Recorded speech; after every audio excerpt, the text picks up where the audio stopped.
Perkenalkan, nama saya Ani Susilowati. Saya akan membawakan materi yang berjudul Profil Singkat Khadijah binti Khuwailid. Khadijah binti Khuwailid ini lahir pada tahun 555 Masehi di Mekah dari keluarga Quraisy yang terpandang. Ayahnya Khuwailid bin Asad dan seorang saudara kaya dan pimpinan suku Bani Asad, sementara ibunya Fatimah binti Zaidah berasal dari suku Banu Amir. Khadijah dikenal sebagai At-Tahir, wanita suci, dan Sayyidah Al-Nisa, pimpinan wanita, karena kecantikannya, kecerdasannya, dan integritas yang luar biasa. Sebelum menikah dengan Nabi Muhammad, beliau menikah 2 kali. Pertama dengan Abu Halah bin Zurrah, mempunyai anak Hid dan Halah, dan kedua dengan Atik bin Aidah al-Mahzumi, tanpa anak. Kedua suaminya wafat, meninggalkan Khadijah sebagai janda kaya dengan kekayaan dari perdagangan karyawan yang meliputi Syam, Suwi'ah, dan Yaman. Pada usia ke-40, Khadijah memperkerjakan Muhammad bin Abdullah, usia 25 tahun, dan dikenal sebagai Al-Amin, yang dapat dipercaya, dan untuk mengelola karavannya.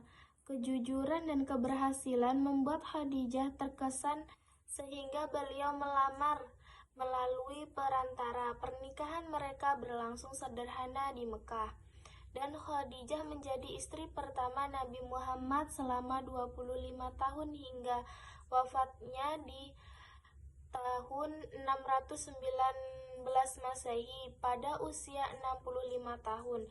Mereka dikaruniai 6 anak, yaitu Qasim, Abdullah laki-laki wafat kecil, Zainab, Ruqyah, Ummu Kulsum, dan Fatimah.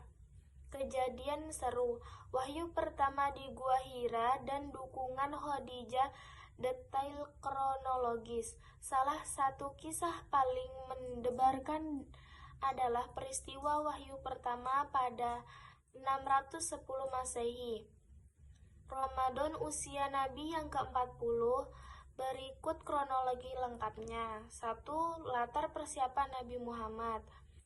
Bisa bertafakur di Gua Hira selama 10-15 hari setiap Ramadan. Pada malam ke-27, malaikat Jibril datang tiba-tiba dalam wujud manusia, memeluk Nabi erat-erat hingga sesak napas, lalu memerintahkan, "Iqra, bacalah." Nabi menjawab, "Saya tidak bisa membaca." Jibril memeluk lagi 3 kali hingga Nabi hafal ayat pertama Al-Quran, "Iqra bismi rabbikal ladzi khalaq." Setelah itu kepanikan Nabi gemetaran hebat, berlari turun gunung sambil berteriak, Zamilumi, tutup aku," katanya. "Tubuhku dingin keringatan, jantungku berdetuk kencang seperti orang gila atau dirasukin jin." Setelah itu Khadijah sebagai penyelamat. Nabi langsung ke rumah Khadijah, meletakkan kepala di pangkuan Khadijah, membungkus dengan selimut, menenangkan dengan pelukan hangat.